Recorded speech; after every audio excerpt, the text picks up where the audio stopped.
All right, children.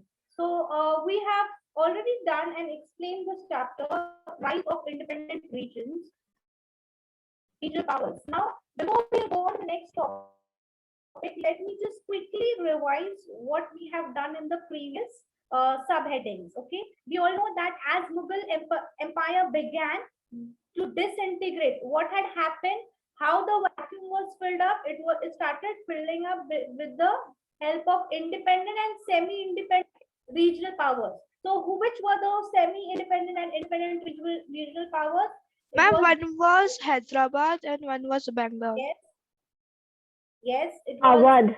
Awadh. Awadh it was also.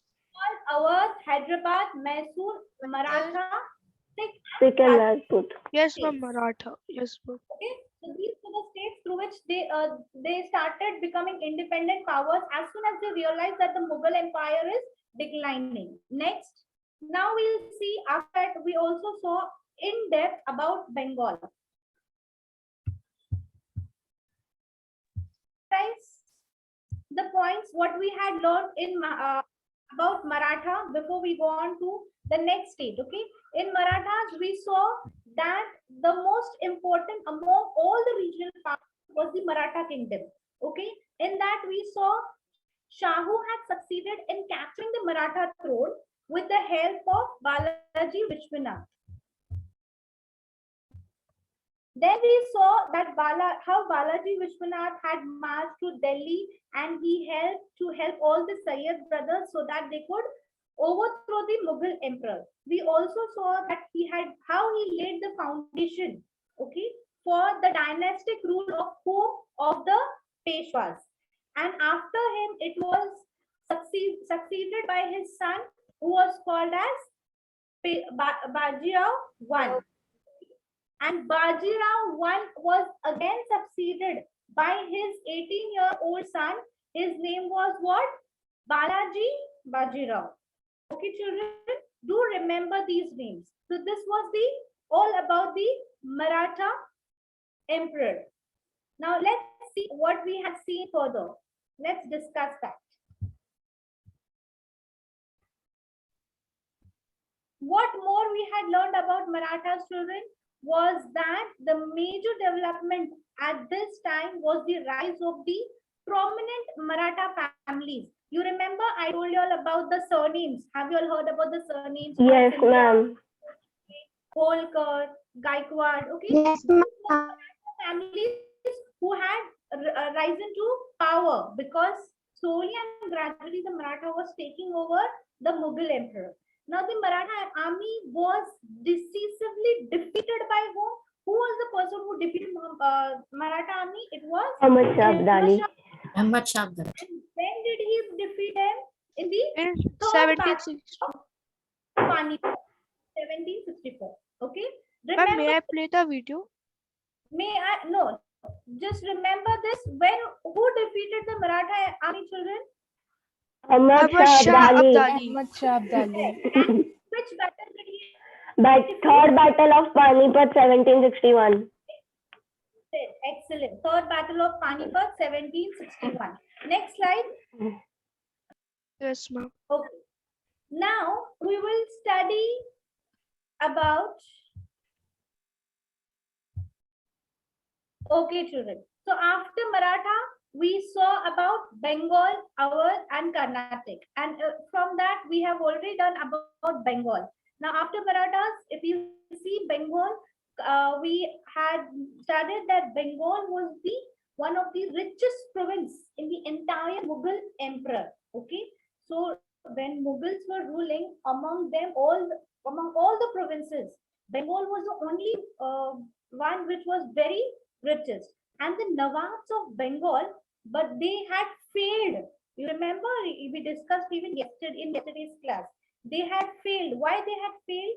To understand the true nature or and the ulterior motives of the British trading company. Right? It was the British trading company who had overtook the Bengal province. Right?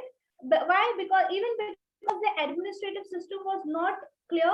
Right? You all remember we had discussed yesterday that the Nawabs of Bengal, they were already like always involved in their internal matters only. They hardly had any time to look in the administrative system or to make sure that any exterior, any enemy from the exterior is coming and attacking them. So they were not very vigilant in that case. The foundation of the independent state of ours. So, who had laid down the foundation of Bengal? Who will tell me? Tell me the name. It was laid down by whom? By Sadat. Murshid Kuli. Sadat. But Murshid Bengal, no. Kuli. No. Yes. Okay. Now, let's study about Hyderabad. Once we are done with Bengal, let's know more about Hyderabad. The state of Hyderabad was founded by Mughal Viceroy. Okay. His name was Nizam al-Mulk Ashraf Jah. Okay. All right. And remember the Carnatic. Now we are on Carnatic. After that, we will study about Hyderabad. So the Carnatic one was the Subas in the Deccan, and it was under the control of the Nizam of Hyderabad. Okay, children? Students, please underline this in your textbook. You might get an objective question based upon this. The Carnatic was one of the Suba in the Deccan, and it was controlled by who? By the Nizam of Hyderabad. Hyderabad. The Nawab of the Carnatic, however, freed themselves from the Nizam's control and established hereditary rule in this state. So what did he do?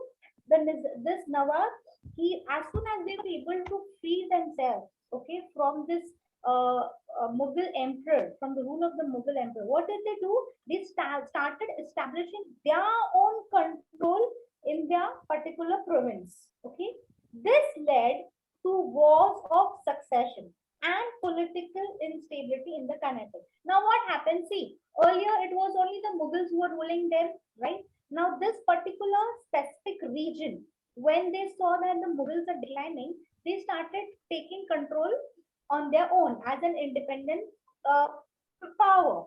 But what was the fight among these people in this province? Everybody wanted to become the successor, right? So there was war of succession, all right, and there was political instability. That means everything went on haywire because everyone wanted to rule, okay, in the Carnatic, providing the European trading companies opportunities to interfere in its internal affairs and make territorial, commercial, and financial gains. So what had happened when these specific people who belong to the Carnatic, they started quarreling among themselves. Why? Because they wanted to become the successor. And this particular situation gave an opportunity.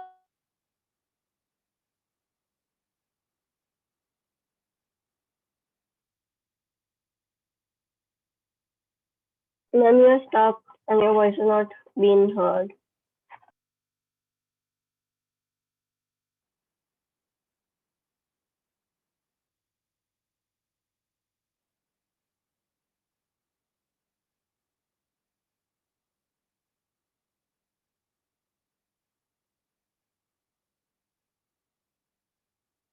Finance.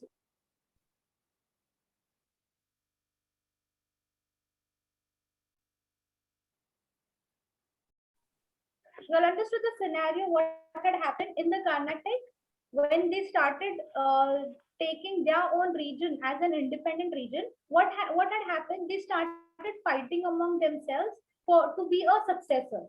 Now the European trading companies saw this particular situation as an opportunity for them. Okay, and then what did they do? They also started involving themselves in the external and the internal matters of the Carnatic. Okay, so this is how everything was getting scattered after the end of the Mughal rule. Clear? Have you all understood now? Am I audible? Yes, Yes, ma'am. ma'am. Understood. Everyone understood was very, very with a low voice. Have you all understood? Yes, ma'am. Ma'am, we all have understood. Okay, clear, clear. Thank you. Now let's go on to the next state, next place. That's Mysore. Here you are supposed to do the presentation. Are you ready? Yes, ma'am, I'm ready. Are you? Yeah. Go ahead. Okay, ma'am. So Mysore. So in the 17th century, when when the Vijayanagar Empire collapsed, it gave rise to many independent kingdoms, and one of them was the Mysore Kingdom. So Right. Mysore Kingdom can be counted as very powerful because it managed to gain independence instead of the repeated attacks done by the other neighboring kingdoms, because they all were at war. So Hyder Ali was Mysore's ruler, and under his rule, this Mysore emerged as a very powerful kingdom. Now, about Hyder Right. Ali, he had many exceptional abilities and qualities.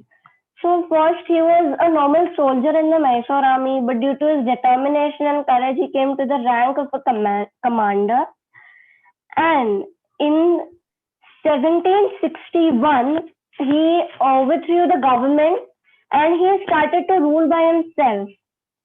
And when he was ruling, under his authority, Mysore became a very powerful and a very prosperous kingdom.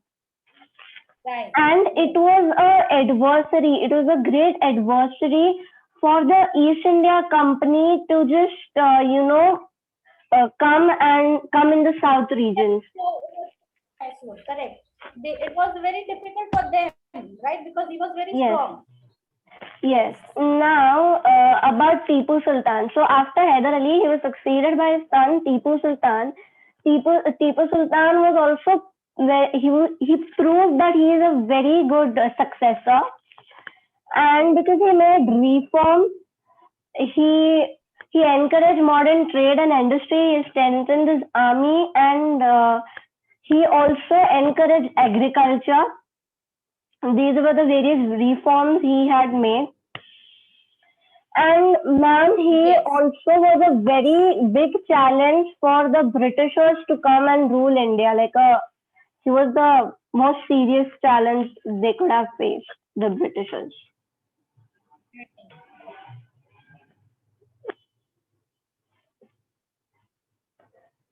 Ma'am, it's done. And ma'am, overall means For something the like, Britishers to overcome his or to take over his kingdom, isn't it? yes, ma'am. Yes. Okay, very good, Ria. So come on, give her a big hand, give her a big round of applause. Very nice done. Good. Thank Keep you, it ma'am. up, Ria. Thank you, ma'am. Very nice. Thank you. Okay.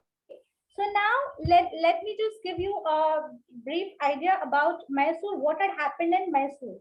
Okay, the collapse of the powerful Vijayanagar Empire in the 17th century, it gave rise to what? To a number of independent kingdoms who were constantly at war with one another. And the most important among all these kingdoms was what? Mysore. As we all know, and we are studying this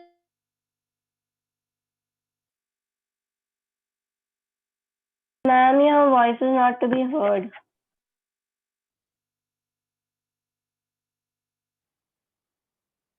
At the same time, ma'am, your video is also paused.